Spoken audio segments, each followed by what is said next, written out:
મારું નામ છે સંજય રહીધનભાઈ કુંભરવાડિયા।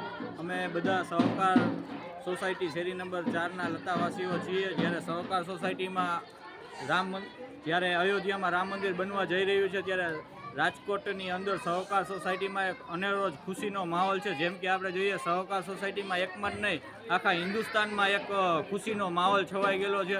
ત્યારે વિશ્વ હિન્દુ પરિષદ દ્વારા અમે અહીંયા કળશ લઈ આવી અને અમારે સહકાર સોસાયટીની બહેનોએ સરસ મજાનું તમે આમ જોઈ શકો છો રંગોળીથી આખી સોસાયટી ધજા મારીને અને વિધિવત રીતે રાસ ગરબાનું આયોજન કરેલ છે।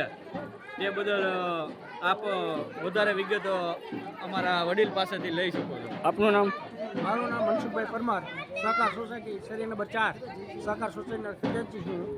આ સહકાર સોસાયટીની 4 નંબરની બહેનો દ્વારા સ્વયંભૂ રીતે આનું આયોજન કરવામાં આવેલ છે અને બાળકો દ્વારા રંગોળી બનાવવામાં આવેલ છે અને બહેનો દ્વારા રાસ ગરબાની હરીફાઈ કરવામાં આવેલ છે।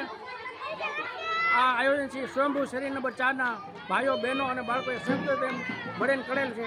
જય શ્રી રામ, જય શ્રી રામ। હું આપણા દેશના માનનીય વડાપ્રધાનશ્રીનો પણ આભાર માનું છું જેને આટલા વર્ષો પછી જે આપણા દેશવાસીઓને જે ઈચ્છા હતી જે બધાની લાગણી હતી રામ મંદિર બનાવવા માટેની, તો એના માટે આટલું બધું બધાએ જે લોકોએ આમાં ઘણા લોકોના પ્રાણ પણ ગયા છે ને છેલ્લે આપણે જે અયોધ્યા મંદિર બનવા જઈ રહ્યું છે તે એક ખુશીનો માહોલ થઈ રહ્યો છે। એ બદલ વડાપ્રધાનશ્રીનો પણ આભાર।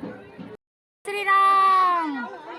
આપનું નામ? મારું નામ વસા પ્રકાશભાઈ પંડ્યા। હું સહકાર 4 શેરી નંબરમાં રહું છું અને અમારા ગ્રુપના બધા બહેનોને ખૂબ આનંદ હતો કે અમારા શેરીમાં પણ છે ને આ કળશનું સ્થાપન થાય અને અમે હોશે બધાએ જો રંગોળીએ કરી છે અને કેટલો આનંદ છે અમારા બહેનોમાં તમે જોઈ લેજો।